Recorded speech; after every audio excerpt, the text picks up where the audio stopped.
Olá, bom dia, boa tarde, boa noite. Não sei a hora que você vai assistir essa live. Uma live meio surpresa, né? Só avisei vocês ontem à noite, porque essa semana tive um insight, né? E convidei uma grande amiga, Tatiana Vial, que já esteve aqui com a gente falando de comunicação, né? Falando de comunicação não violenta e várias outras coisas. Falamos de luto quando a minha filha faleceu. E agora eu a convidei porque ela perdeu a mãe há muito pouco tempo. E, e ela tá passando por esse processo do luto, assim como eu ainda passo. Porque a gente percebe que tu, é, ele não tem fim, né? Ele tem momentos. E cadê ela que ela tá entrando? Oi, querida. Oi, ideia. Tudo Olá, bom? pessoal. Tudo Eu só tô bem? dando uma introdução para eles entenderem o motivo da live, né? Claro. Aham. Contando para eles, né? Somos grandes amigas. Você me acolheu muito, né? Me acolhe até hoje, nos meus momentos mais difíceis, e principalmente no da Luísa, você foi um anjo na minha vida. E eu falei, né? A gente decidiu fazer essa live essa semana, eu tive esse insight, te convidei, eu falei, porque você perdeu sua mãe, né? Há muito pouco tempo. E a gente tá aí com o Dia das Mães, ela tô toda arrepiada, com o Dia das Mães, amanhã, aprendendo, nossa, já fiquei emocionada, aprendendo a viver, né? Você sem a sua mãe, e eu continuando, né, mais um ano, meu terceiro ano, sendo mãe sem ter filhos, né? Isso é muito interessante. Então, querida, Neste plano, né? Sem ter neste filhos. plano, neste plano, sem dúvida, sem ter palpável, né? Sem um É, abraço, um beijo, um feliz, sim, feliz, feliz Dia das Mães, mãe. sim.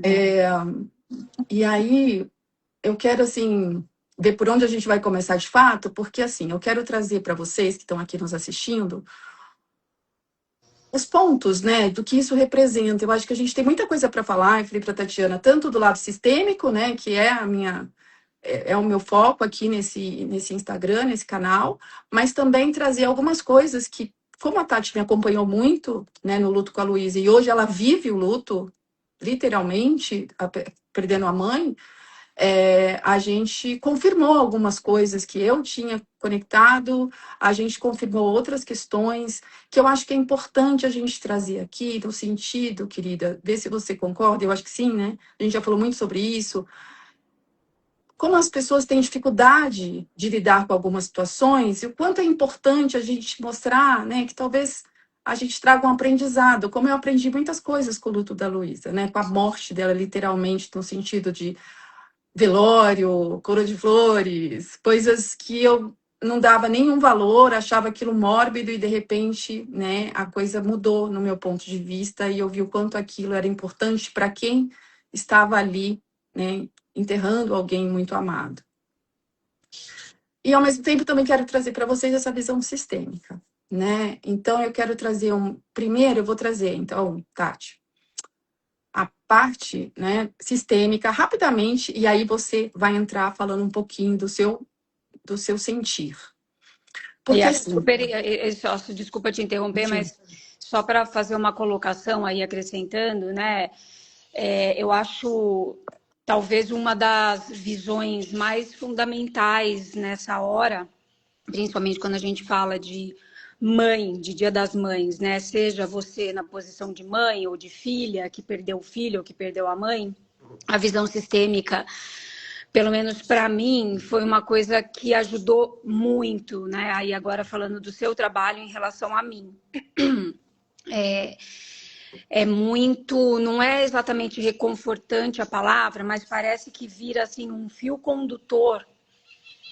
A visão sistêmica vira um fio condutor que me ajudou muito a entender a minha posição e a posição do meu sofrimento nisso tudo, né? Então eu acho que esse contexto que a visão sistêmica traz me ajudou muito a colocar um pouco as coisas no lugar, a elaborar, na uhum, verdade, né? uhum, Entre outras formas de terapia, quando a gente fala de mãe, eu vejo que a visão sistêmica, assim como para mim a psicologia analítica junguiana, são uma das ferramentas mais importantes.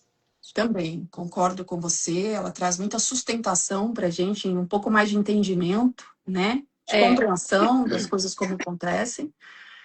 E sim, também, né, pós-Luísa aí, vivi momentos, né, do meu luto, principalmente o ano passado, muito profundo, e eu tive que buscar a terapia junguiana, eu fui buscar, porque me ajuda muito a elaborar também, né, junto com todo o conhecimento que eu já tenho, mas a gente sempre precisa de ajuda.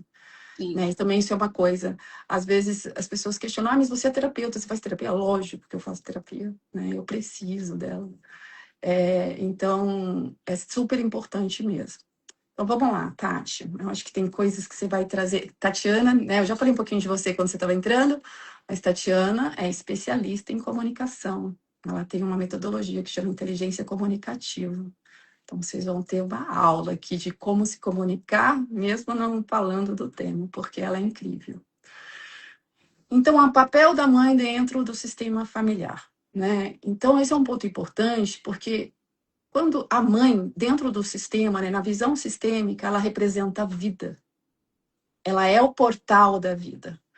O pai tem uma importância tão grande quanto, porque são dois seres que se uniram e, né, geraram um filho, uma filha. Mas é a mãe que gesta. A gente sai de dentro desta mulher. É um pedaço, a gente continua ali, a gente carrega coisas dela. Lógico que a gente carrega do papai, mas a mãe é muito forte. É um fio condutor, vou usar o mesmo termo que a Tati, é um fio condutor da nossa vida de uma forma geral. Né? Tanto que a mãe representa a vida, representa a gestão, representa o dinheiro na nossa vida, né? E o pai representa o mundo. Você vê, o pai é externo, a mãe é mais aqui, ó, no aqui e agora, né? O nosso dia a dia, a nossa gestão da vida, a nossa criatividade, o nosso lidar com a vida.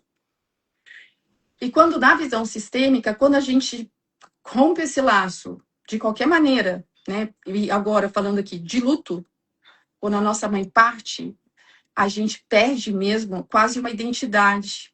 É como se perdesse uma parte nossa, porque ela é o primeiro vínculo com o nosso pertencimento à família, ao mundo. Então, Tati, eu quero que você discorra um pouquinho, porque a gente já falou antes sobre isso, que a gente falou até ontem sobre isso, né? Como você está se sentindo em relação a isso. Isso tem aparecido muito para mim por meio de sonhos. Se você tivesse me feito essa pergunta na semana retrasada, eu nem saberia te responder. Eu te responderia de uma forma básica, não menos importante, mas básica. Daí eu tô triste, eu tô sentindo saudade, eu tô, né?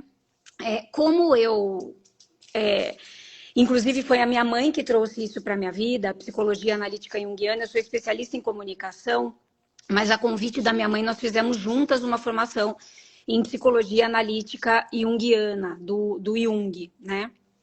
E eu comecei a prestar muita atenção nos meus sonhos.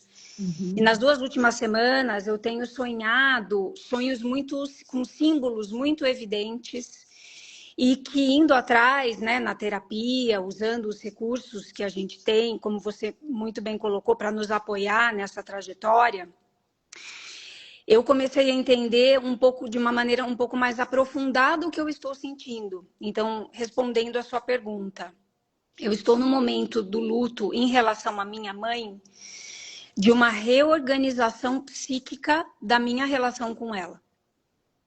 Não existe mais o concreto, não existe mais o corpo físico para se relacionar com essa pessoa. E a ideia, eu vou aproveitar e vou abrir um parêntese para falar um pouco sobre a comunicação nessa hora, né? O comunicar com a pessoa enlutada. E até a gente conversa muito sobre isso. E é importante colocar que aqui a intenção não é de criticar o que você fala para uma pessoa enlutada, porque todos nós estamos nesse lugar em algum momento de não saber o que falar, de falar alguma coisa que não pega bem, enfim, né? Isso não é uma crítica, mas é um convite a gente expandir o olhar, expandir a nossa escuta, expandir a consciência de como a gente se relaciona com a pessoa enlutada. Uma coisa que a gente escuta com muita frequência é assim: mas ela é só o corpo físico dela que não está aqui. Ou não, para que ir no cemitério, né? A minha mãe, no caso, a minha mãe foi enterrada. Para que ir no cemitério? Ela não está mais lá. E vem de uma excelente intenção falar isso, mas o fato é que nós estamos neste mundo aqui por meio do corpo físico. Isso é um fato. Nós nos relacionamos por meio do corpo físico. Então, uma das grandes interrupções que a morte traz é a relação é o afeto por meio do corpo físico. E corpo físico, entenda, muito mais do que o toque, apesar do toque também ser importante, mas o corpo físico também tem a ver com você querer ligar para a pessoa e não conseguir. Você querer interagir com a pessoa e não conseguir. Então, o Jung coloca isso e ter usado os meus sonhos para trazer mais consciência em relação ao momento do luto que eu estou, me ajudou muito nesse sentido. Sabe quando você lê uma coisa e fala, nossa, é isso, eu estou aqui. Eu estou na fase do luto de me reorganizar psiquicamente em relação a essa mãe que não existe mais fisicamente. Então, agora é buscar outras formas de relação com ela.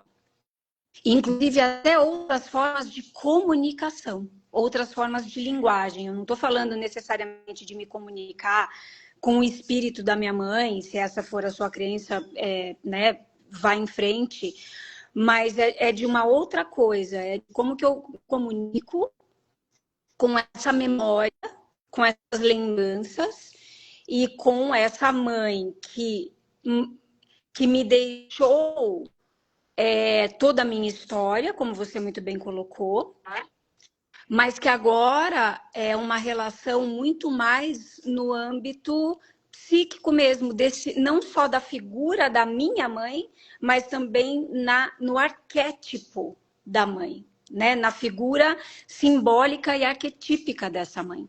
Sim. Então, a falta não é só do indivíduo Silvia, minha mãe. A falta também é do que o arquétipo materno, o símbolo da mãe, deixa e levou, né, com a ausência física dela. Sem dúvida, é bem isso mesmo.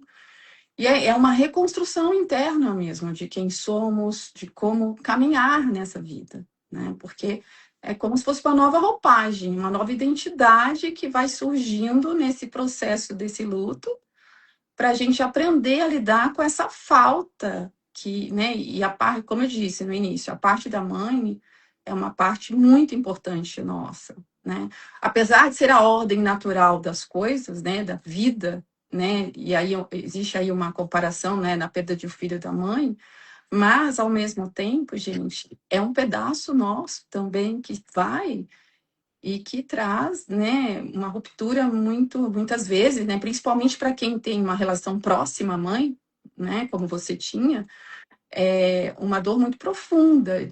É isso que eu falei, né, de você perder ali um chão mesmo, de você perder direcionamento, de você falar, e agora? Como é que é isso? Né? E aí reconstruir internamente quem é você. E isso, assim, sistemicamente, a gente sempre faz, né, no meu trabalho, uma despedida sistêmica. Ainda não te ofereci, porque eu achei que ainda era cedo. E sempre depois de um tempo, a hora que já está mais assentado, a gente faz uma despedida sistêmica, para que isso assente dentro da gente, sistemicamente falando, para que tenha um conforto ainda maior, porque a dor é gigante, né? Não importa.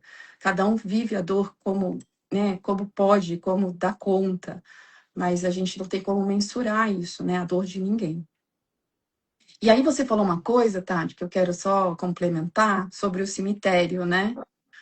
E eu quero trazer um parênteses aqui também sobre isso, né? A fala por que você vai no cemitério? Ela não está mais lá. É interessante porque eu nunca fui religiosa. Então, eu sempre fui aversa a enterros, né? Aquilo que eu te falei, mudou muito com a morte da Lu. Mas, em contrapartida, como a Luísa foi enterrada em Goiânia. Por quê? Porque, primeiro, né, a família do pai estava lá e eles são extremamente católicos.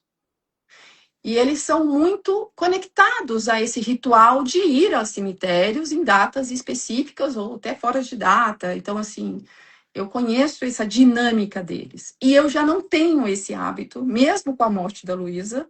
Eu sabia que eu não ia ter essa recorrência de ir a cemitérios. E eu fui questionada, né? Por que você vai deixar a Luísa ser enterrada em Goiânia? Eu falei assim, porque eles vão visitá-la no cemitério, eu não.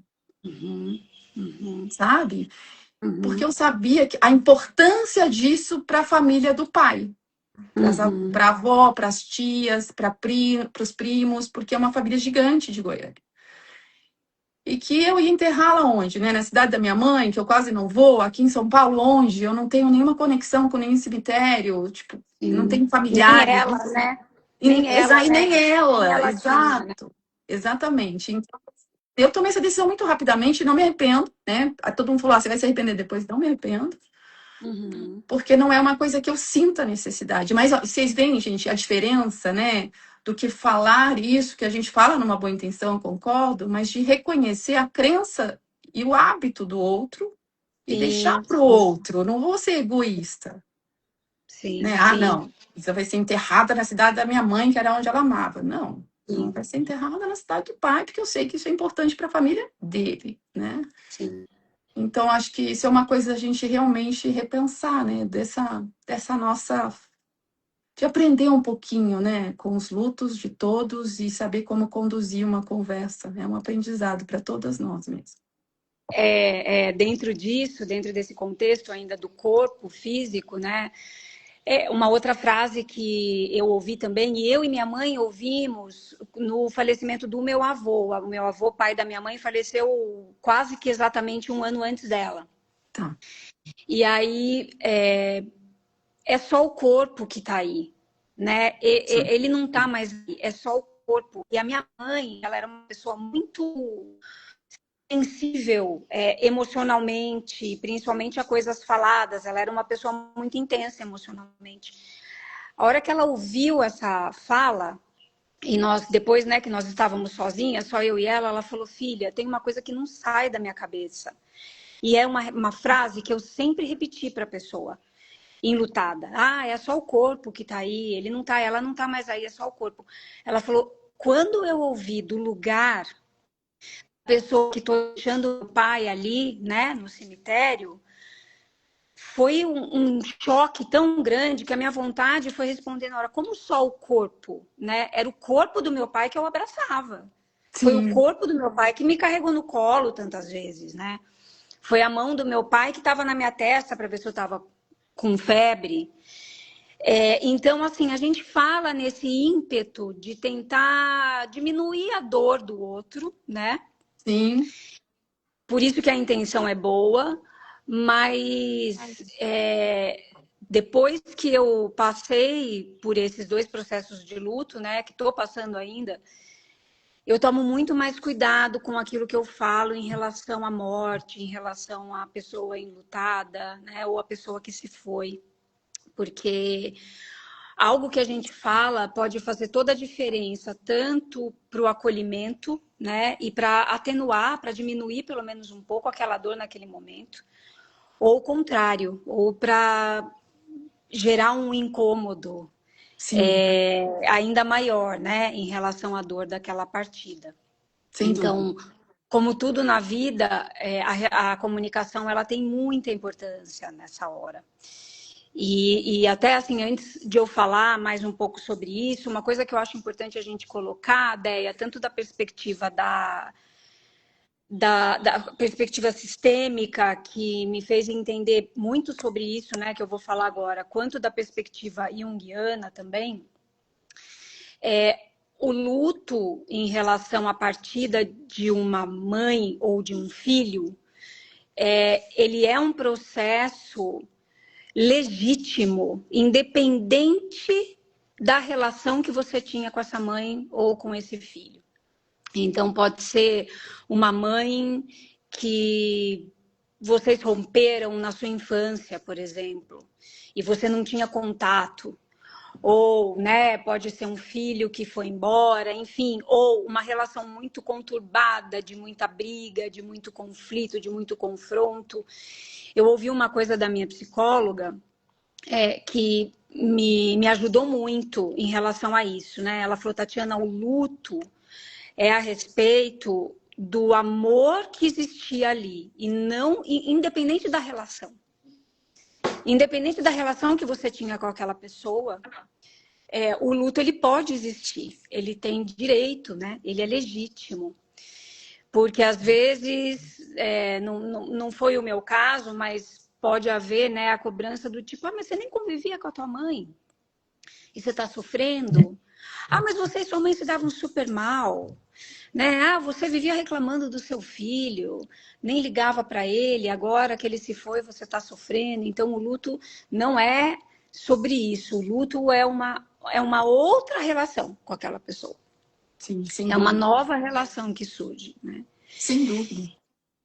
E o conhecimento sistêmico traz muito isso, né? Para você perdoar, você não precisa estar junto, né? Para você trazer aquela pessoa para o pertencimento, você não precisa conviver com ela. Isso, Né? exatamente. É porque tanto pai, né, a gente coloca que somos pai e mãe, né? Somos 50% cada um, queira ou não queira, sejam eles quem for, a história que for. Sem esse homem, sem essa mulher, não estaríamos aqui. E na visão sistêmica, e eu acredito que na visão da grande maioria das pessoas, a vida é o maior bem que temos, né? Sem a vida, não existiria mais nada. E Bertit tem uma frase que eu gosto muito de repetir, que é assim: a vida é o maior bem que temos. Depois da vida concebida, o que vem depois da vida concebida é secundário. E aí eu completo, é só uma historinha sistêmica. Porque a gente fica muito na lamentação, olhando para trás, porque minha mãe não me deu amor suficiente, porque meu pai não era presente, porque... E por quê? Só que eu não olho para a vida, né? E enquanto eu não estou integrada com esse pai, com essa mãe internamente, a vida vão ter aí bastante obstáculos para você conseguir seguir. Sempre você vai e volta, e o sistema começa a te cobrar conforme você vai ficando mais velho. É impressionante. Hoje, com a experiência que eu tenho, eu vejo isso claramente. E é o que você falou, independente da sua relação com a sua mãe, quando rompe esse vínculo carnal, literalmente, né, de uma partida de um dos pais, no caso aqui a mamãe, você vai sentir. Não tem como, né? Algo mexe dentro, porque mexeu dentro do seu sistema. E você vai ter que Sim. se readaptar a isso, né? E quantas pessoas chegam também, amiga, que a mãe já faleceu, né, para constelar, e trazem esse lugar, né, da mágoa muito profunda ainda pela relação que tiveram, ou esse lugar de não conseguir desvincular depois de 10, 15 anos daquela mãe que era tudo, né, para aquela pessoa. Então você vê que os dois lados têm um peso grande que também atrapalha o seu fluir. Porque você tem que deixar isso fluir, você tem que entrar numa aceitação. Então, são questões muito importantes mesmo de se olhar, né, gradativamente, conforme o tempo de cada um, né? E realmente, às vezes eu vejo pessoas que chegam com 15 anos que o pai ou a mãe partiu e ainda estão numa dor latente ali de não conseguir seguir a vida, literalmente, porque aquela dor é imensurável. Ou, às vezes, por culpa, que é o que você falou, às vezes, não rompeu com a mãe, foi viajar, mudou de país, e aí sentiu uma culpa gigantesca, porque não teve, né, a oportunidade de reconciliação, de conversa. E aí a constelação traz isso também com muito amorosidade, né? Não existe culpados, né? Sempre é uma sua responsabilidade, você assume essa responsabilidade, mas tem como a gente entender, né? A constelação traz isso com tanto amor, e eu gosto tanto disso, que eu acredito muito nisso, que tudo foi como tinha de ser, né? Você errou, tá bom, você errou, tá bom. Mas tá tudo bem, a gente segue de outra maneira. Você pode acertar daqui para frente com seus filhos, com seus amigos, no seu trabalho, na sua vida como um todo. Então, use isso como força de movimento e não de paralisação. É assim que eu penso. Legal. E são tantas coisas, né, Déia, assim, que envolvem esse processo de luto, né, que eu acho que talvez seja um dos processos mais complexos mesmo que um ser humano pode passar, né? Sim. Tem uma beleza muito grande nisso, porque o luto, estar de luto, né, ter esse sentimento significa que de alguma forma a gente também inventou o amor, né? A gente Uhum. também ama, porque se não fosse o amor não haveria o luto, né? Sim. E eu vejo que e aí eu acho que tem um aspecto cultural muito importante de uma sociedade ocidental como a nossa mesmo. Não estou dizendo também que é melhor ou pior, ou que tem uma que é melhor ou que é pior, mas é o nosso jeito de lidar com esse processo que, ao meu ver, ainda pode melhorar bastante, né?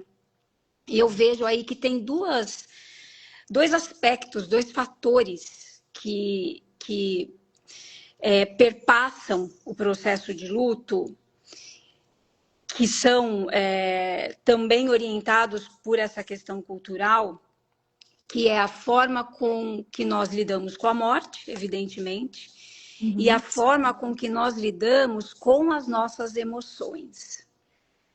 A gente ainda faz um movimento muito forte, muito grande, de tomar emoções como algo ruim, principalmente quando são Uhum. emoções que não são muito agradáveis de sentir, né? Como a tristeza, dependendo da saudade, que é aquela saudade que você não vai matar, né?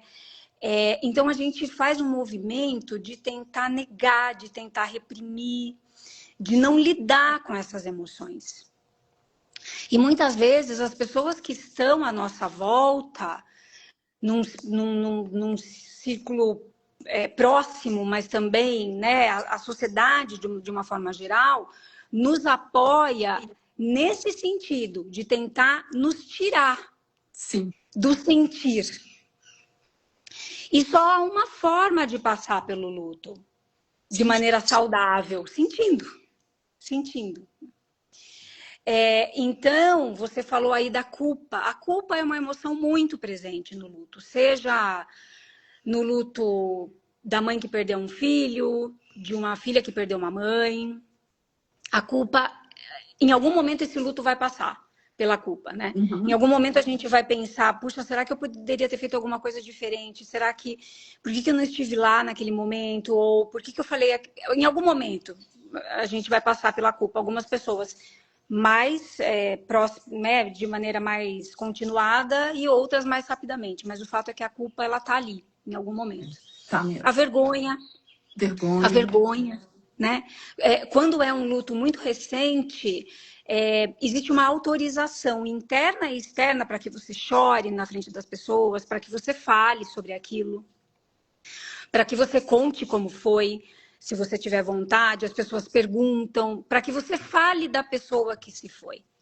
Sim. Depois de um determinado tempo, a gente começa a se envergonhar. Eu não sei se você passou por isso, mas é como se a gente fosse um momento não tem mais aquela autorização, nem interna e nem externa, para que você chore, para que você fale.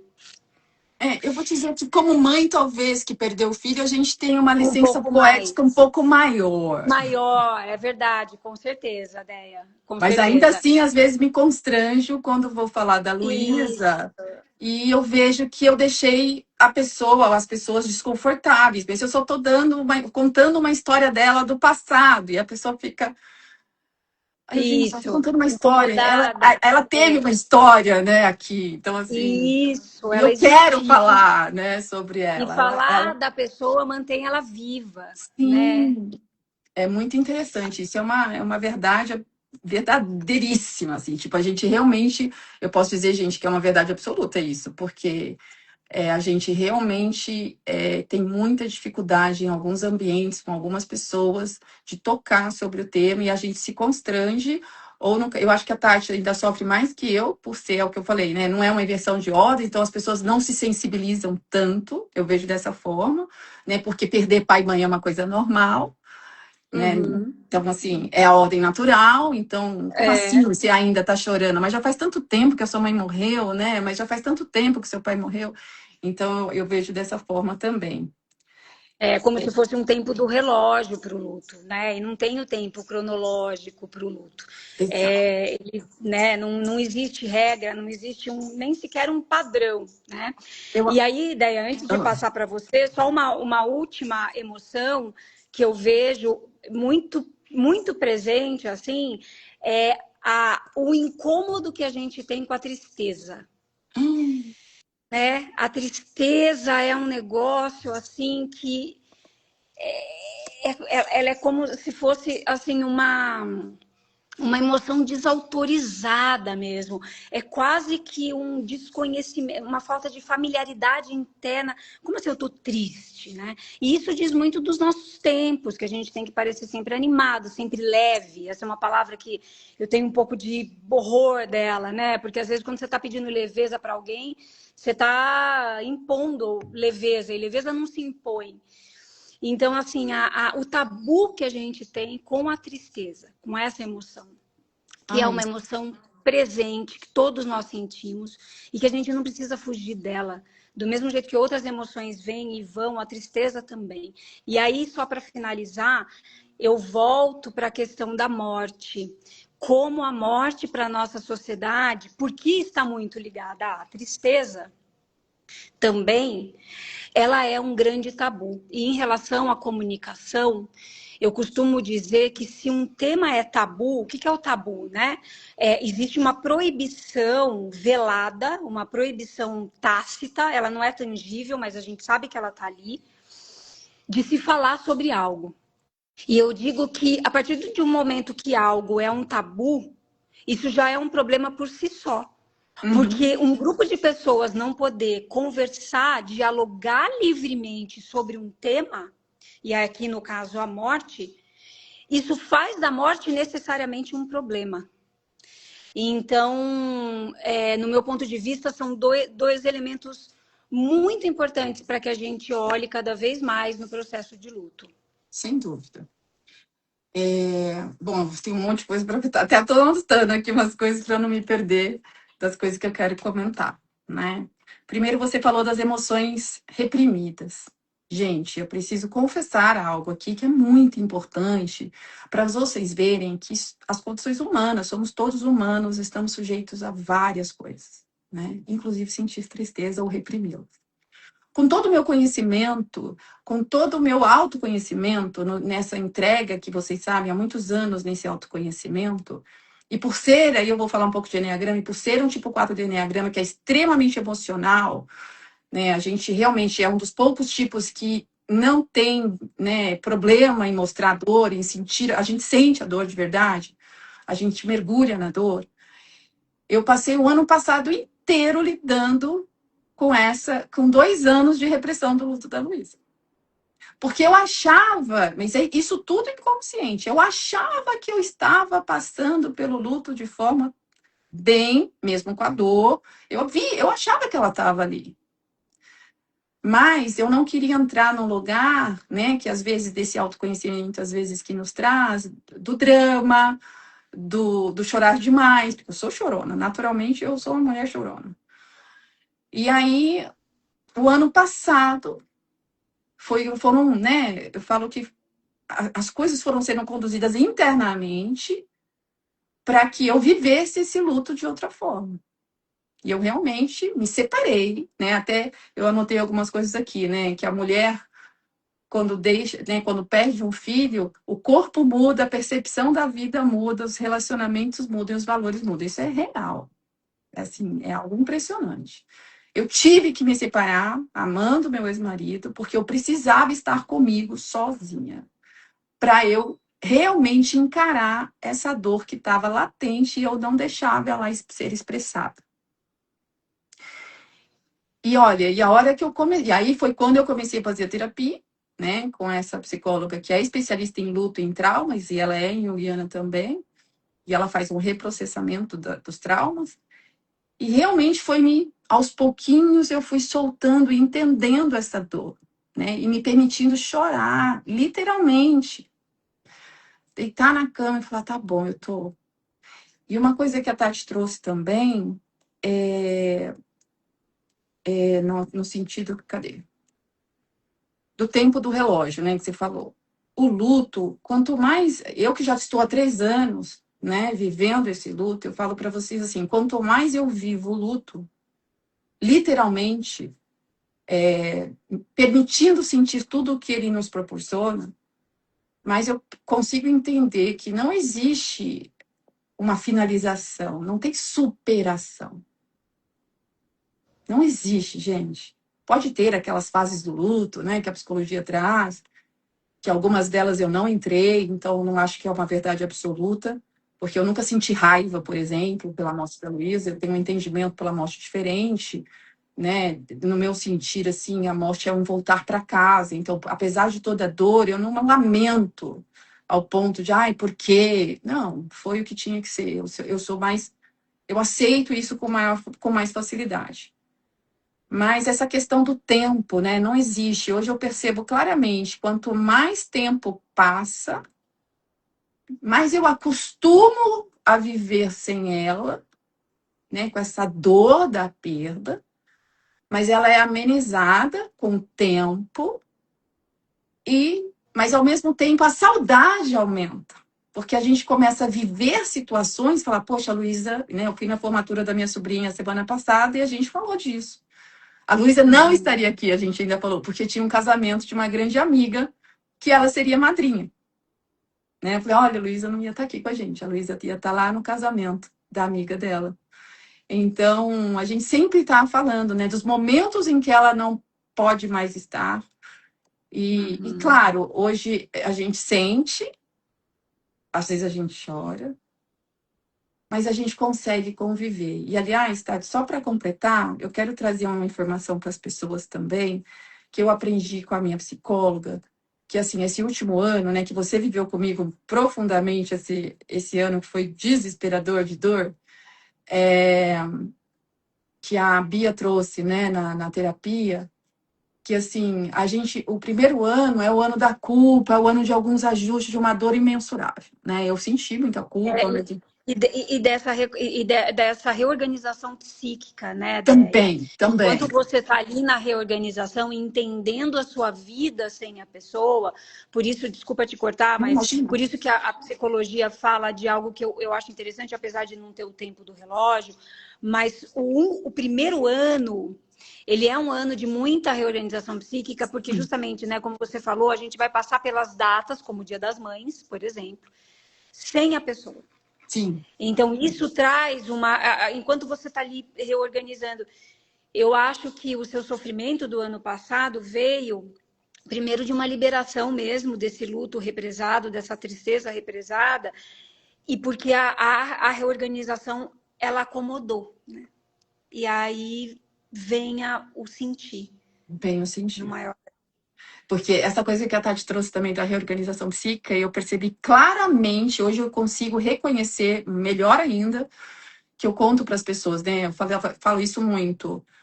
Quando eu recebi a notícia da morte no hospital, é um boom dentro de você. É uma coisa assim, que você não sabe o que você faz, para onde você vai. E eu comecei a me sentir numa bolha do tamanho do planeta, que era gigantesca, e eu tentava, essa sensação que eu tentava alcançar a borda. Então, ou seja, né, isso, eu desassociei do corpo, minha mente desassociou daquele corpo, porque a dor devia ser, eu nem sei exatamente fisiologicamente o que acontece na gente, mas era para dar conta. E eu fiquei nessa bolha pelo menos 1 mês, que eu mal conseguia comer, porque eu tava fora do meu corpo. Era isso que eu sentia, eu não estava no meu corpo. Então, assim, eu tomava uma vitamina para poder comer alguma coisa, um negocinho, porque não descia, porque eu não tinha sensações no corpo. Muito interessante isso. E lógico, hoje isso já passou, mas é isso que a Tati falou. né? Esse lugar da... E hoje já eu consigo sentir que eu liberei muita dor, eu me permiti sentir, eu me permiti chorar, me permiti olhar para isso profundamente e entender porque conscientemente eu não estava reprimindo, mas inconscientemente eu estava. Eu achava que não, que estava tudo bem. Então a gente tem que também observar os nossos tempos e tá tudo bem. Há um ano, talvez mais 2 anos atrás, a Tatiana falasse para mim: olha, você tá represando sua dor. Eu falasse: tá louca, amiga. Por quê? Porque eu não estava preparada para ela ainda. Né? O ano passado foi um ano extremamente difícil. Agora eu estou ótima. Eu posso falar hoje que eu estou ótima. Mas foi, né? E aí, voltando ao tema que eu estava, a Bia falou, né? O primeiro ano é esse ano que a Tati acabou de comentar. O segundo ano a gente vai, né, dançando conforme a música, conforme a gente dá conta. E uma coisa que eu também ouvi do luto, né? Cada um vive o luto como quer. Não critiquem as pessoas, por favor. Sim, exatamente. Né? Porque a gente já se sente mal, né, de não poder sorrir, né, um dia depois. Imagine mãe. A mãe, então, é menos validada ainda. Parece que a gente não pode mais ser feliz, não pode mais sorrir na vida. Eu acho que nesse aspecto, o da mãe ou do pai, né? Mas aqui é o Dia das Mães, então por isso que a gente está falando mais de mãe, da mãe, tá, gente? Eu acho que nesse aspecto é pior também, ideia, porque existe uma cobrança social do tipo assim, ou, nossa, mas ainda, que demora mais um tempo, mas depois vem também, né? Ou assim, nossa, mas já tá rindo. Nossa, mas faz 10 dias que a filha morreu, ela já tá sentada tomando um vinho, né? Então, essa cobrança de que, como se, de certa forma, a sociedade espera que a sua vida acabe literalmente mesmo. Literalmente. Né? Eu lembro que quando a Luísa faleceu, 2 semanas depois eu tinha um curso pago, um curso de autoconhecimento, que eu já tinha feito vários cursos com esse professor, e eu decidi ir. Lógico, eu falei, se tem alguém que pode me ajudar, é ele. E lá vão ter muitos amigos, né, desse meu lado terapêutico que vão me apoiar, né, porque eu tava, né, um caquinho. E teve pessoas do autoconhecimento que questionou o que eu estava fazendo lá com 2 semanas da morte da Luísa. Eu falei, gente, aonde eu ia estar? Na cama, chorando, afundada, num buraco? Por que eu não vim? Eu não posso vir aqui buscar ajuda. Né? E me ajudou muito, muito, muito, muito. Né? Ali ele conseguiu me tirar como se tivesse um padrão. Se tivesse um padrão, né? A gente espera um padrão. Então, eu acho que com mães que perdem filho, e aí eu acho até mais do que com pais que perdem filho, esse padrão ele vem com tudo. A sociedade tentando colocar o comportamento da mãe enlutada numa caixa. Né? E aí vem diversos julgamentos. Muito. Que podem comprometer ainda mais, né, o processo de luto.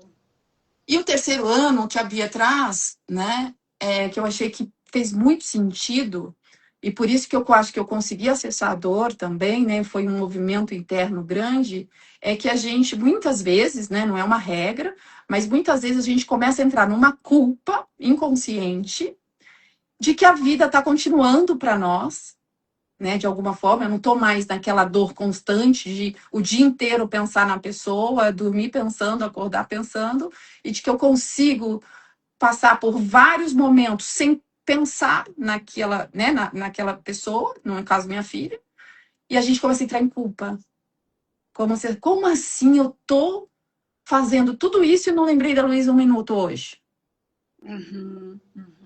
Sabe? Porque, gente, eu sou muito sincera, não é todos os dias que eu acordo pensando na Luísa, não. Não mais. E isso causou uma culpa gigantesca interna. Como se eu estivesse esquecendo. E aí como se a gente vivesse aquele luto profundamente de novo. Né? E foi isso que ela me ajudou a elaborar. Porque ela falou, é natural, a vida realmente continua, mas o luto sempre vai estar aí. E ela falou, e outra coisa que também, Tati, que ela me ajudou muito a elaborar, né? Trazendo tipo 4 de novo, que é super emocional, como sua mãe era também, chorão e dramático e melancólico. E eu sempre me questionando, que eu sempre levava para ela, mas eu não estou no drama. Ela, Andréia, coloca na sua cabeça uma coisa: você perdeu a sua filha. É um você drama, pode chorar, né? em qualquer momento da sua vida. é um drama real, né? É de E verdade. isso é muito importante você trazer isso, né, Déia? Porque assim, a gente toma umas coisas como verdades que precisam nos acompanhar em todas as situações. Então, eu não posso fazer drama. Tem situações na vida que são dramáticas. Tem situações que são dramáticas. Sim, Eu não posso me fazer de vítima. É, ficar no papel de vítima, concordo e tal, mas tem situações práticas na vida. Você tomou um golpe de uma pessoa que te roubou dinheiro. Você foi uma vítima nessa situação. Você não sim, precisa ficar se fazendo de vítima, mas você foi, de maneira prática, uma vítima. sim. Então, é esse cuidado, né, para a gente separar, porque senão é a gente se impondo algo que não tem o menor sentido, principalmente num processo complexo como esse. Olha aqui de quanta coisa a gente já falou, né, num processo. Por isso que eu comecei falando, eu acredito que é um dos processos mais complexos, se não o mais, que um indivíduo, um ser humano pode passar. É Exato. perder alguém amado. E uma coisa que, né, trazendo agora um pouco para o meu contexto, né, da perda do filho, da mãe que perde o filho, a filha, no meu caso, tem uma coisa, né, que eu elaborei internamente, né, de uma dor que às vezes, né, o que que é tudo isso aqui dentro, né? Até porque eu tenho uma aceitação da morte boa internamente. Foi uma questão que caiu assim para mim, que eu tive um insight de entendimento que é como se tirar né, a perda de um filho, a partida de um filho é como se tirasse um pedaço do seu futuro. Porque várias histórias iriam acontecer ali, né? Um casamento, netos, e que não vão mais. Então, assim, e a gente tem que, como a mãe, né, aprender a viver assim, quem sou eu agora, sem essa. E eu já me É questionei muito isso, né, amiga, com você. É como se não fizesse mais sentido estar aqui, o futuro. Uhum, né? E uhum. aí é uma Sim, parte nossa, e eu entendi que é uma parte minha, não sou eu completa, né? A mãe tá. Andréa está nesse lugar, mas tem outras Andréas, né?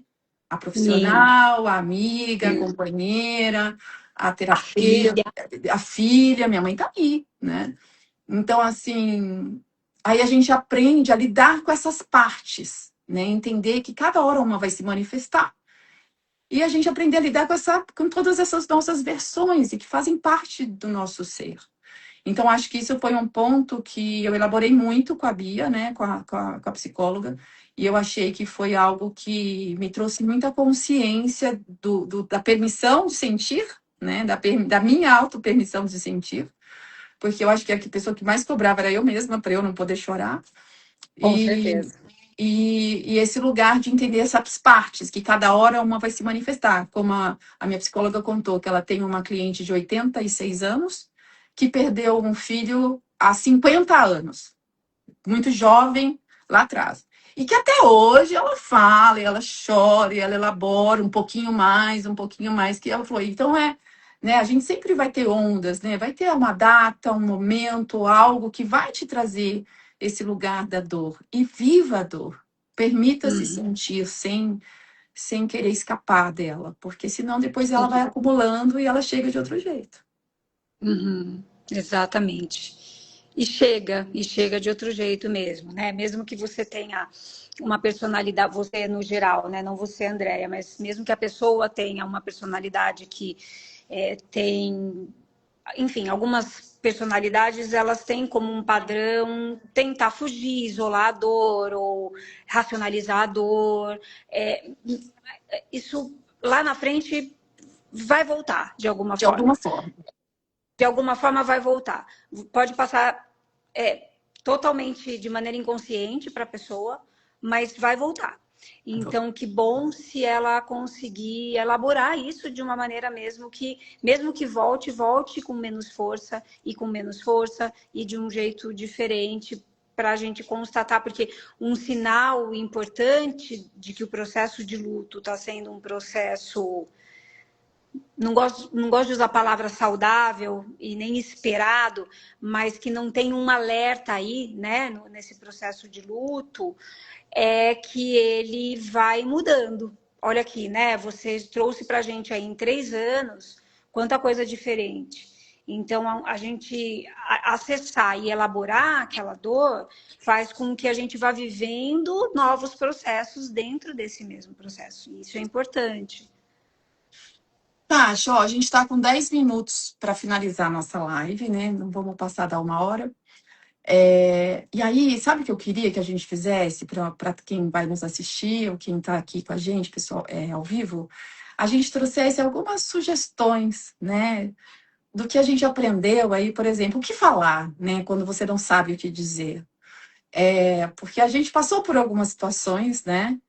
De ouvir assim, eu não mandei nenhum recadinho porque eu não sabia o que dizer, né? Então eu quero dar essa primeira sugestão. Não sabe o que dizer? Diga só sinto muito. Porque eu vou dizer uma coisa para vocês. A cada sinto muito que eu li nas minhas redes sociais ou no meu WhatsApp, é como se a gente recebesse um acalento no coração. É como se a gente como se fosse um conforto, uma gotinha de conforto. Era um bálsamo para minha alma, de verdade. Cada simples, sinto muito. Eu não precisava de textão. Era só reconhecer que tinha alguém ali olhando para essa minha dor e me acolhendo de longe, né? Em solidariedade aquilo. Eu não sei exatamente de onde vem, mas é um acolhimento. E você, amiga, dá uma sugestão aí. Eu concordo 100%. Faz toda a diferença. E era uma coisa que eu também não tinha consciência de como faz diferença. Eu era a pessoa, antes de estudar comunicação e antes de acompanhar o seu luto, antes de viver, acompanhar, né, outros lutos e viver os meus, eu era o tipo de pessoa que eu seria capaz de falar, eu não vou escrever nada porque eu não sei o que falar, eu não sei o que dizer. E hoje eu faço uma brincadeira que é assim, se a pessoa fala isso para mim, eu não te escrevi, eu não te falei nada porque eu não sabia o que dizer. A minha vontade que do coração é virar para a pessoa e falar, então que tal você aprender a dizer alguma coisa para uma pessoa enlutada? Porque se você é um adulto, você não é um adolescente, você não é uma criança, porque de um adolescente e de uma criança tudo bem não saber o que dizer e não dizer nada, né? Agora, se você é um adulto, você saber dizer alguma coisa para alguém no momento de dificuldade emocional como luto, indica o seu nível de maturidade. É esperado, né, para o nível de maturidade de um adulto que ele saiba minimamente dizer alguma coisa em face a uma pessoa enlutada, a uma pessoa passando por um grande sofrimento. Você deu uma dica excelente, um sinto muito, e você pode até dizer, porque nada mais poderoso na comunicação, Déia, do que eu declarar a minha vulnerabilidade, como eu me sinto. Então eu posso dizer ou escrever para a pessoa, olha, eu não sei o que te falar. Eu só quero te dizer que eu sinto muito, que eu estou aqui. Eu não sei o que te falar, mas sinta o meu abraço, por exemplo. Eu não tenho ideia do que te falar, mas eu quero que você saiba que eu sinto muito pela sua perda. Você pode dizer para a pessoa que você não sabe o que falar. Agora, se você opta pelo silêncio, qual que é a questão do silêncio na comunicação? Ele pode ser preenchido pelo outro da forma que o outro bem entender. Então, o seu silêncio, num momento como esse, ele pode ser preenchido como: eu não sou tão importante para essa pessoa não está nem aí para mim, essa pessoa não se comove com a minha perda, essa pessoa não está tão ao meu lado como eu achei que ela estivesse. Esse silêncio ele pode ser preenchido dessa forma. Ou ele também pode ser preenchido, puxa, eu acho que ela não me escreveu, não me falou nada, porque ela não sabe o que dizer. Mas, de novo, para um adulto funcional, emocionalmente falando, se você é a pessoa que não diz nada, não escreve nada, aprenda, porque faz parte do amadurecimento psíquico. Sem dúvida, sem dúvida. Bom, então já que você completou o meu lindamente, eu vou trazer mais uma, tá, gente? Eu acho que uma coisa importante também é a gente. Aquilo que a Tati trouxe, né? Eu acho que é importante a gente Uma coisa que eu detesto ouvir. Ela tá num lugar melhor. Nossa, eu sei! Deus sabe o que faz. Eu sei. Não fale isso, gente. É muito chato. Mesmo com todas as minhas crenças, que eu sei que Deus faz o que faz, que ela está num lugar melhor, que ela morreu na hora que ela tinha que morrer. Mesmo eu tendo essa crença enraizada no meu coração, me irrita. Aí já vai para uma irritação ouvir isso. Quando você não dá um sinto muito, né? Algumas pessoas não me deram, e isso me tocou profundamente. É isso que a Tati trouxe como exemplo, sem dúvida nenhuma. A gente começa a pensar, nossa, zero consideração por mim, né? Zero consideração pela minha dor. Perdi a minha filha, como assim? Agora, você não sente raiva, você sente dor. Mas quando a pessoa vem falar, ela tá num lugar melhor, Deus sabe o que faz. Era porque era a hora dela. Fala nada. Completa aí, amiga. Me ajuda a. Você vai ter mais formas de elaborar isso. Eu tô rindo porque a minha mãe, depois que passou o enterro do meu avô, né, ela já estava muito doente, a minha mãe morreu de câncer. E aí ela virou para mim e falou assim: olha, o negócio é o seguinte, no meu velório, se alguém chegar para você e falar assim, é, ela tá num lugar melhor, você vira para a pessoa, por mim, você vira para a pessoa e fala assim: como é que você sabe? Porque pode não ser a crença da pessoa. Sim. Você que tem essa crença, para você te incomoda, né? Pode ser que não seja a crença da pessoa, que a pessoa vai estar num lugar melhor. Aí ela falou: responde para a pessoa assim, como é que você sabe? E a outra coisa, ela falou assim: olha, Tatiana, como eu vou morrer de doença, você vai ouvir assim: ela descansou. Aí ela descansou. Aí você vira para a pessoa e fala assim: é claro que eu não fiz isso, tá, gente? Essa era minha mãe. Aí você vira para a pessoa e fala assim: mas ela não queria descansar. Ela não estava cansada. Ela adorava viver. Ela queria estar aqui. Ela não queria estar descansando ali.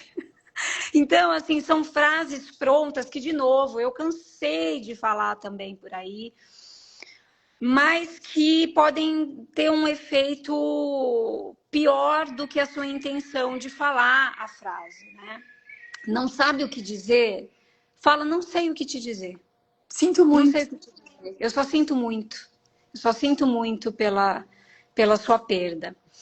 E uma última coisa sobre isso, né? Sobre ela estar num lugar melhor. Eu li muitos livros sobre luto, sobre perda, porque é um jeito que eu tenho de lidar também. E eu li até para quem estiver passando por um processo assim, eu recomendo muito a leitura. É um livro bem fininho, pequenininho, da Chimamanda Adichie, que é uma escritora africana, uma escritora, esqueci agora o país dela, e ela tem um livro chamado Notas sobre o Luto, sobre a perda do pai dela, Notas sobre o Luto. E essa frase, né, ele está num lugar melhor, ela trouxe uma coisa interessante, que ela falou assim, essa frase, além de tudo, ela me levava para um lugar, assim, de achar a pessoa de uma arrogância, porque se eu que estava ali, sentindo a dor da perda do meu pai, né, que tinha relação com ele, não tenho certeza se ele está num lugar melhor. Como que essa pessoa que chega aqui no velório chega me dando essa notícia? Ele está num lugar melhor, né? Sou até arrogante.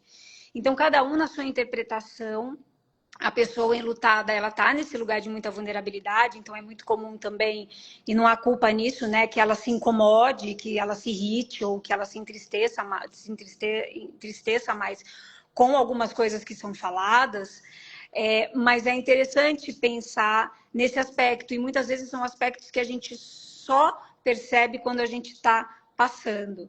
Mas a comunicação, ela é uma ferramenta importantíssima para que você dê apoio à pessoa enlutada nesse momento. Então, há de se prestar atenção no que falamos. Exatamente. E vou trazer mais uma coisa que foi a minha experiência, tá, gente? Pode parecer estranho, mas eu acho que foi muito importante para o meu entendimento de um velório, né? A Luísa foi. Goiânia não tem a mesma característica de São Paulo, né? Lá você pode velar a noite inteira, São Paulo não pode mais, e eu acho isso ótimo, gente, porque velório longo é algo terrível. Brutal. Nossa, é desesperador. Então, nós ficamos das 8 da noite, eu fiquei, né? Das 8 da noite até as 10 da manhã do outro dia. E a Luísa recebeu mais de 50 coroas de flores. Eu sempre achei aquilo mórbido nos relógios dos outros. Eu nunca dei uma coroa de flores para ninguém, porque eu achava aquilo horroroso. Gente, igual eu sinto muito, cada coroa que chegava, eu olhia com todo o meu amor. E aquilo era outro bálsamo para minha alma. Então, mudou completamente. Você vê, é o que a Tati acabou de falar, né?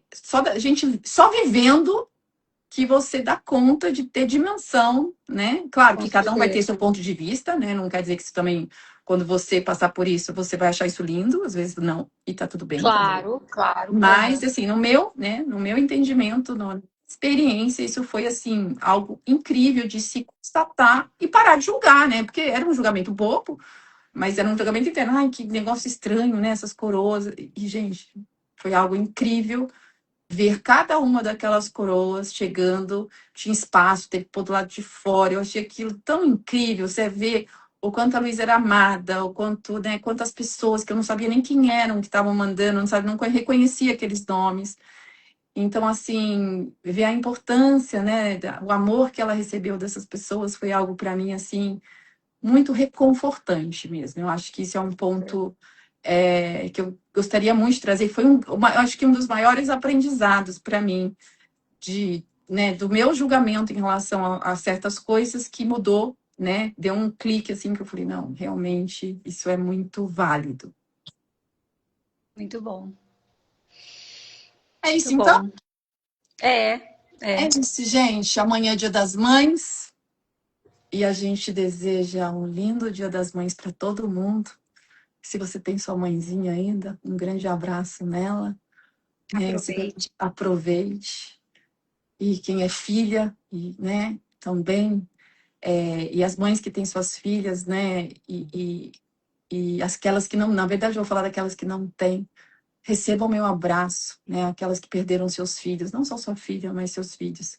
Recebam meu grande abraço, né, de entendimento e de compreensão, e eu reconheço a sua dor, apesar de não saber como é a sua dor exatamente, cada um tem a sua, mas eu quero que você se sinta abraçada.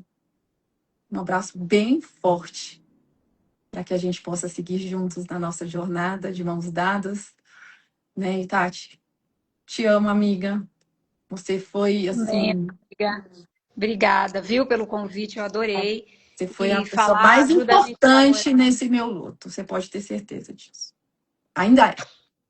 Obrigada, viu? E obrigada pelo convite. Falar sempre ajuda, né? Sempre ajuda a Ajuda. elaborar. Ajuda a elaborar. Exatamente. Um beijo a todos. Muito obrigada quem pôde estar ao Ana, vivo. Eu sei que não tchau. era um horário muito bom, mas vai ficar gravado. Podem passar para os amigos e assistir depois. Beijo. Beijo, pessoal.